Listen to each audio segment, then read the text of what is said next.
नमस्कार, मैं हूं निश्चित दुबे। आप देख रहे हैं कैपिटल टीवी। तो उत्तर प्रदेश की सियासत में 2027 का रन अभी दूर है, लेकिन शंखनाद हो चुका है।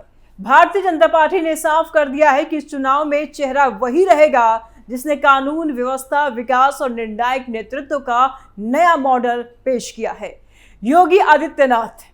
इस ऐलान के साथ ही मुकाबला सीधा हो गया है, क्योंकि दूसरी ओर है अखिलेश यादव, जो अपनी राजनीतिक जमीन को फिर से मजबूत करने की कोशिश में हैं।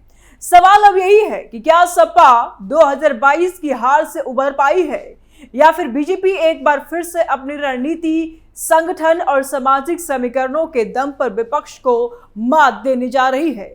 2027 की यह लड़ाई सिर्फ सत्ता की नहीं, बल्कि भरोसे, नेतृत्व और भविष्य की दिशा तय करने वाली जंग बनती जा रही है। अखिलेश को योगी की चुनौती। राजनीतिक तस्वीर उतनी सरल नहीं है जितनी बीजेपी दिखा रही है, लेकिन विपक्ष की स्थिति भी लगातार दबाव में दिखाई दे रही है। सबसे बड़ा सवाल यही है कि क्या अखिलेश यादव अपनी राजनीतिक रणनीति को उस स्तर पर ले जा पाए हैं जहां वो बीजेपी के सीधे मुकाबले में एक मजबूत वैकल्पिक शासन मॉडल पेश कर सके। इस समय समाजवादी पार्टी की राजनीति पीडीए यानी कि पिछड़ा, दलित और अल्पसंख्यक समीकरण पर केंद्रित है, लेकिन समस्या यही है कि बीजेपी इस समीकरण में लगातार सेंधमारी कर रही है।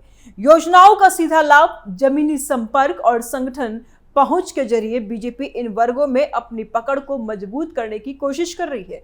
विपक्ष की सबसे बड़ी चुनौती यह है कि वो सिर्फ विरोध की राजनीति से आगे बढ़कर विश्वास की राजनीति नहीं बना पा रही है। जनता अब सिर्फ नारों पर भरोसा नहीं करती, वो ये देखती है कि जमीन पर क्या बदलता है, और यहीं पर सपा को सबसे ज्यादा सवालों का सामना करना पड़ता है। अखिलेश यादव के सामने एक और बड़ी चुनौती यह है कि उनकी राजनीतिक छवि अभी भी अतीत के अनुभवों से पूरी तरह से अलग नहीं हो पाई है। राजनीति में परसेप्शन यानी कि एक धारणा सबसे बड़ा हथियार होता है, और जब धारणा मजबूत नहीं होती तो चुनावी लड़ाई कठिन हो जाती है। बीजेपी लगातार ये दिखाने की कोशिश कर रही है कि उसके शासन में कानून व्यवस्था, निवेश और प्रशासनिक स्थिरता बेहतर हुई है, जबकि विपक्ष अभी तक एक समानता मॉडल पेश करने में पूरी तरह से सफल नहीं दिख रहा है। यही वजह है कि मुकाबला अब सिर्फ वोटों का नहीं रह गया है, बल्कि नैरेटिव कंट्रोल का भी बन चुका है। जो जनता के दिमाग में पहले कहानी सेट करेगा, वही राजनीतिक बढ़त ले जाएगा। 2022 में जनता ने अखिलेश को गजब धोया। 2022 का उत्तर प्रदेश विधानसभा चुनाव सिर्फ एक चुनाव नहीं था, बल्कि यह एक बड़ी राजनीतिक संदेश था जो मतदाताओं ने बेहद साफ अंदाज में दिया था। उस समय पूरा राजनीतिक माहौल बेहद गर्म था। विपक्ष पूरी ताकत से मैदान में उतरा था और अखिलेश यादव ने गठबंधन और सामाजिक समीकरणों के सहारे एक मजबूत चुनौती पेश करने की कोशिश की थी, लेकिन नतीजों ने तस्वीर बिल्कुल अलग दिखा दी। जनता ने उस चुनाव में जिस तरह से वोटिंग पैटर्न दिखाया, उसने साफ संकेत दिया कि अब उत्तर प्रदेश की राजनीति सिर्फ वादों या भावनात्मक नारों पर नहीं चलती है, बल्कि परफॉर्मेंस और ग्राउंड रियलिटी पर चलती है।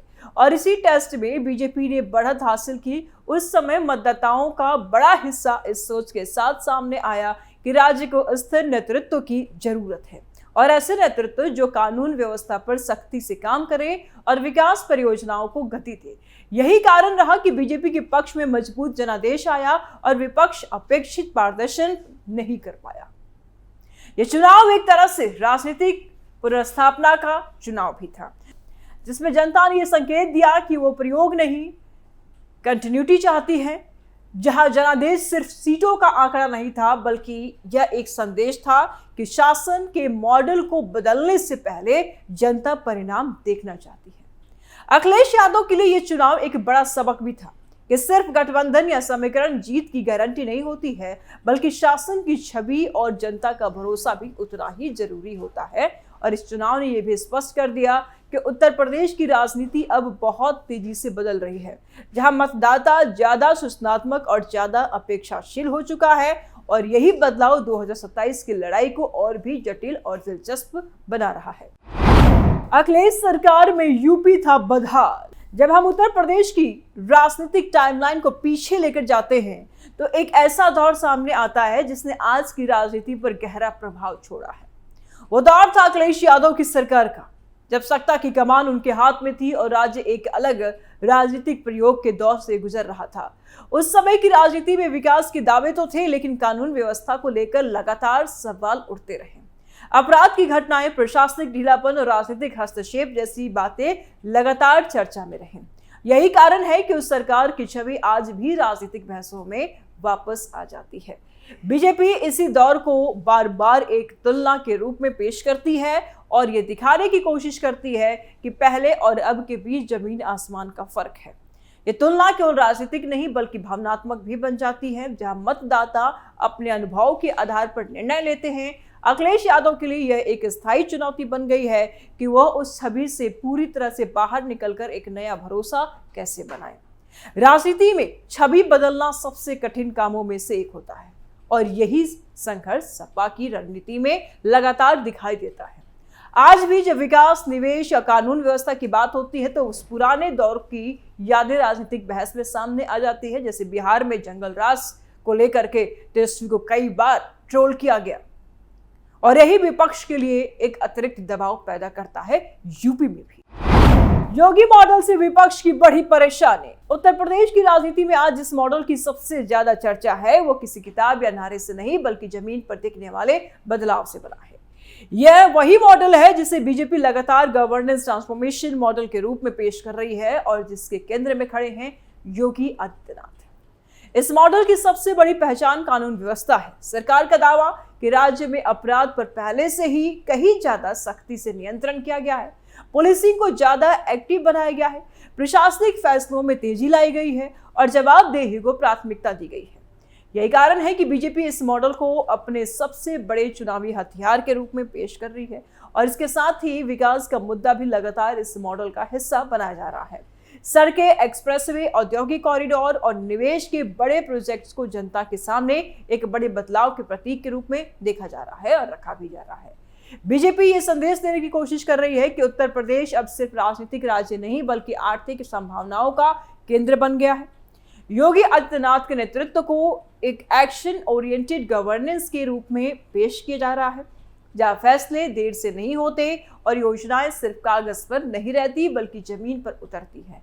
यह पूरा मॉडल विपक्ष के लिए चुनौती इसलिए भी बनता है क्योंकि ये सिर्फ भाषणों पर आधारित नहीं है बल्कि विजुअल और डेटा दोनों के जरिए जनता के सामने रखा जा रहा है। जनता क्यों चाहेगी योगी को दोबारा? राजनीति में सबसे बड़ा सवाल हमेशा यही होता है कि जनता किसे दोबारा मौका देती है और क्यों।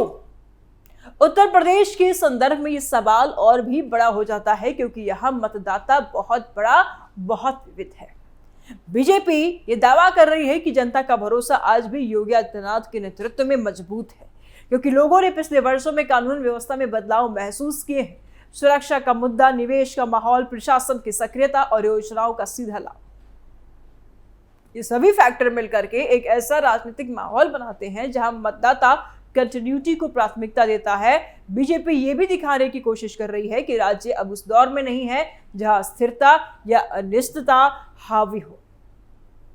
अब यहाँ एक स्थिर और मजबूत प्रशासनिक सिस्टम काम कर रहा है और इसे आधार पर पार्टी ये संदेश देती है कि जनता बदलाव नहीं, मजबूती चाहती है और मजबूती का मतलब है वही नेतृत्व जिससे वो पहले देख चुकी है और परिणाम भी देख चुकी है। अखिलेश के लिए होगा आग का दरिया। राजनीतिक लड़ाई सिर्फ नारों की नहीं होती है, वो भरोसे की भी होती है और यही वो बिंदु है जहां अखिलेश यादव की चुनौती सबसे ज्यादा गहरी दिखाई देती है। सपा के सामने सबसे बड़ी समस्या ये है कि वह जनता के बीच एक मजबूत और स्थायी विश्वास निर्माण नहीं कर पा रही है जो सीधे सरकार बनाने की स्थिति में ले जाए। पीडीए जैसे सामाजिक समीकरण जरूर एक रणनीतिक आधार बनाते हैं, लेकिन बीजेपी जिस तरह से इन वर्गों में अपनी पहुंच बढ़ा रही है उससे यह समीकरण भी दबाव में आता दिख रहा है। राजनीति में छवि बहुत बड़ी भूमिका निभाती है और विपक्ष के लिए चुनौती यह है कि वह अपने पुराने छवि से पूरी तरह से बाहर निकलकर एक नया भरोसा कैसे बनाए। पीडीए में बीजेपी की संधमारी। पीडीए यानी कि पिछड़ा, दलित और अल्पसंख्यक समीकरण सपा की राजनीति की रीढ़ मानी जाती है, लेकिन अब यही समीकरण राजनीति संघर्ष का केंद्र बन गया है। बीजेपी ने योजनाओं के सीधा लाभ, संगठन विस्तार और स्थानीय नेतृत्व के जरिए इन वर्गों में अपनी पकड़ मजबूत करने की रणनीति अपनाई है। योगी आदित्यनाथ सरकार ये संदेश देने की कोशिश कर रही है कि विकास और योजनाओं का लाभ किसी एक वर्ग तक सीमित नहीं है, बल्कि हर वर्ग तक पहुंच रहा है। और यही कारण है कि पीडीए की पारंपरिक दीवारों में दरारें दिखाई देने लगी है, जो सपा के लिए चिंता का बड़ा विषय है। अब तस्वीर लगभग साफ होती दिखाई दे रही है। 2027 की लड़ाई सिर्फ चुनाव नहीं, बल्कि दो राजनीतिक विचारधाराओं का सीधा टकराव बनने जा रही है। और एक तरफ है बीजेपी, जो योगी आदित्यनाथ के नेतृत्व में स्थिरता, कानून व्यवस्था और विकास का मॉडल लेकर आगे बढ़ रही है। दूसरी तरफ है सपा, जिसके नेतृत्व में अखिलेश यादव सामाजिक समीकरणों और बदलाव की राजनीति के जरिए वापसी की कोशिश कर रहे हैं। लेकिन इस पूरी लड़ाई में सबसे बड़ा फैक्टर जनता का भरोसा है, और वही तय करेगा कि किसे आगे बढ़ना है और किसे और ज्यादा संघर्ष करना है। फिलहाल राजनीतिक हवा ये संकेत दे रही है कि मुकाबला सीधा है, तेज है और बेहद निर्णायक होने वाला है। अपनी राय आप कमेंट बॉक्स में जरूर दें। वीडियो को लाइक करें, ज्यादा से ज्यादा शेयर करें, चैनल को सब्सक्राइब करें। जल्द मिलते हैं नए अपडेट के साथ। दीजिए इजाजत, नमस्कार।